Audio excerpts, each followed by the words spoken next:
नमस्कार मित्रों, RP sir classes में आप सभी का स्वागत है। मैथ जो है बेसिक से आज 5वां पार्ट है। आइए हम क्वेश्चन से स्टार्ट करते हैं कि पहला क्वेश्चन क्या है। पहला क्वेश्चन है, वह कौन सी सबसे छोटी पूर्ण वर्ग संख्या है जो 4, 5, 6, 12, 15, 18, 36 से विभाजित हो। तो आइए देखते हैं कि क्या कर सकते हैं कि ये 4 है, 5 है, 6, 12, 15, 18 और 36 से विभाज्य होना चाहिए और पूर्ण वर्ग संख्या भी होना चाहिए। तो अगर हम देखते हैं पूर्ण वर्ग संख्या तो ये 36 पूर्ण वर्ग है और 4 जो इसमें पूर्ण वर्ग दिखाई दे रहा है, तो इसलिए हम 36 को जब ले लेंगे तो 4 का इसमें भाग चला जाएगा, तो 4 नहीं लेंगे। 36 में 6 का भी भाग चला जाएगा, अब 12 का भी भाग 36 में चला जाएगा और 18 का भी भाग 36 में चला जाएगा, तो ये संख्या हम नहीं लेंगे। अब बच जाता है और 5 और 15 बच जाता है, तो 15 का अगर हम फैक्टर करेंगे तो 3 गुणे क्या होगा, 5 होगा, जो कि 3 का भाग इस 36 में लग जाएगा।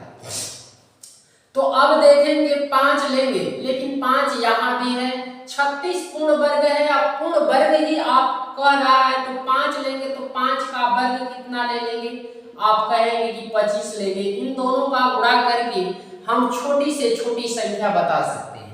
तो 25 का हम 36 में गुणा करेंगे तो 36 में 4 का भाग दे देंगे 9 और 2 जीरो लगाकर हम कहेंगे कि इसका पूर्ण वर्ग जो संख्या होगी 900 होगी, जो सबसे विभाज्य भी होगा और पूर्ण वर्ग होगा, जो तीसरा विकल्प आपका बिल्कुल सही है। आते हैं अगले नंबर।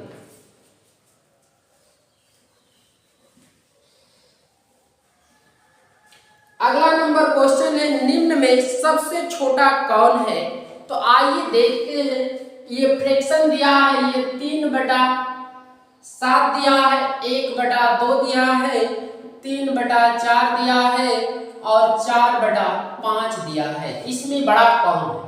तो इसमें बड़ा नहीं, सबसे छोटा कौन है? तो छोटा कैसे यहाँ पता लगाएंगे? तो अगर नहीं मालूम है तो सब में एक एक जीरो रख देते हैं और उसके बाद पता कर लेते हैं। तो 7 चौक कितना होगा, 28, 2 बचेगा 20, 7 दूना के 14। फिर इसमें अगर देखते हैं तो ये कितना आएगा, 0.42 आ गया। इसमें अगर देखा जाए तो दशमलव कितना होगा, 5 हो जाएगा और इसका भाग देंगे तो 0.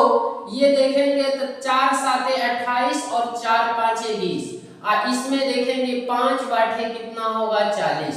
तो इसमें हम देखेंगे सबसे छोटा कौन दिखाई दे रहा है, ये 7 है, ये 8 है, ये 5 है, ये 4 है।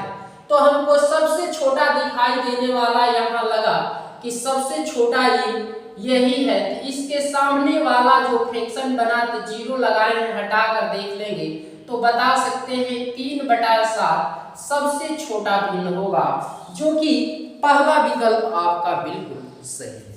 आते हैं अगले नंबर क्वेश्चन पे और उसको भी हम देखते हैं।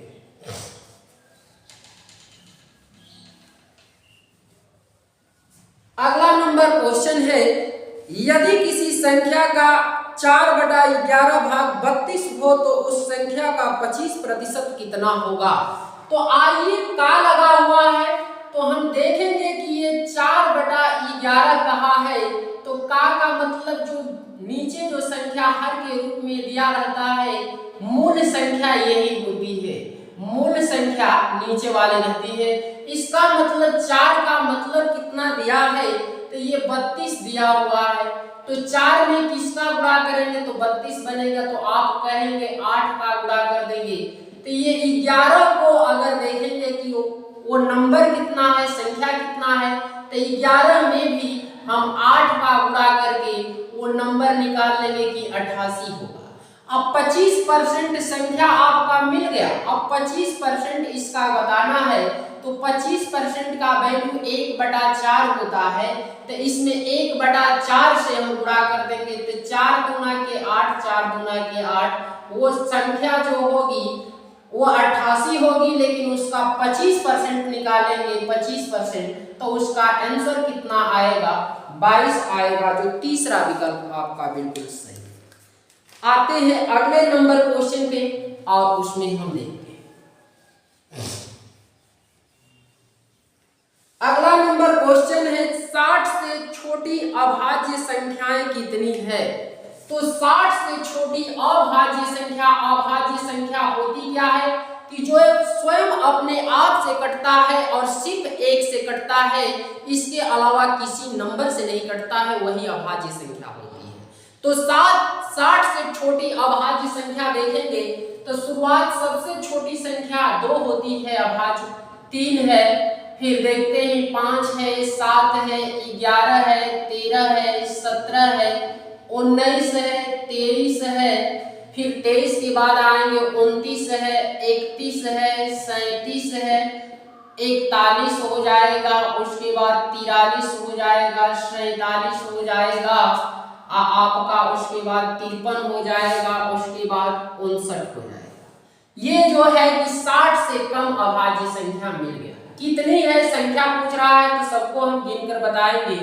1 2 3 4 5 6 7 8 9 10 11 12 13 14 15 16 और 17। इस प्रकार अभाज्य संख्या जो है कि 60 से कम अभाज्य संख्याओं की संख्या कितनी होगी? तो 17 होगी, जो कि ऑप्शन नंबर पहला बिल्कुल आपका सही। आते हैं अगले नंबर क्वेश्चन पे और उसको हम देखते हैं कि अगला नंबर क्वेश्चन क्या है। अगला नंबर क्वेश्चन है, यदि किसी टीवी के मूल्य को पहले 40% बढ़ा दिया जाए, फिर बढ़े हुए मूल्य को 40% कम कर दिया जाए, तो टीवी के मूल्य में कितने प्रतिशत की वृद्धि या कमी होगी? तो आइए देखते हैं। सबसे पहले एक बार कह रहा है कि टीवी के मूल्य में 40% बढ़ाया जा रहा है, और एक बार कह रहा है कि 40% क्या किया जा रहा है? कमी किया जा रहा है। तो ये प्रतिशत मतलब, आप प्रतिशत का मतलब यहाँ हम 100 लिख लेते हैं, और 100 में 40 को बढ़ा देंगे तो यहाँ से 40 ऐड कर देंगे तो ये कितना हो जाएगा? तो 100 में 40 ऐड करेंगे 140 बन जाएगा। फिर यहाँ प्रतिशत है तो प्रतिशत का मतलब यहाँ हम 100 लिख लेते हैं, और 100 में से हम क्या करेंगे कि कमी हो रहा है तो 40 कम कर देंगे, तो 100 में से 40 जब कम कर देंगे तो कितना हो जाएगा? 60 हो जाएगा। इस प्रकार से रेशियो लगाकर आप समझ सकते हैं कि क्या होगा। तो एक जीरो से एक जीरो काट दीजिए, एक जीरो से एक जीरो यहाँ काट दीजिए, तो यहाँ 10 में 10 का गुणा करेंगे तो कितना हो जाएगा? 100 हो गया। और यहाँ देखा जाए तो ये 14 में 6 का गुणा करेंगे तो 14 6 कितना हो जाएगा? तो 84 हो जाएगा। अब कितने प्रतिशत वृद्धि हो रहा है कि कमी हो रहा है? तो प्रतिशत का मतलब कितना? 100 होता है, और 100 से ये क्या हो गया? 84 कम हो गया। तो 100 में से 84 कम कर देंगे तो कितना कम हो गया? तो हम लिखेंगे कमी प्रतिशत कितना कमी हो गया? तो 16% की क्या होगा? ये कमी होगा, जो कि चौथा विकल्प आपका बिल्कुल सही है। इसी के साथ मेरा आज का ये क्लास समाप्त होता है। अगर क्लास अच्छा लगा हो तो हम उम्मीद करते हैं कि जरूर लाइक सब्सक्राइब आप करेंगे। धन्यवाद।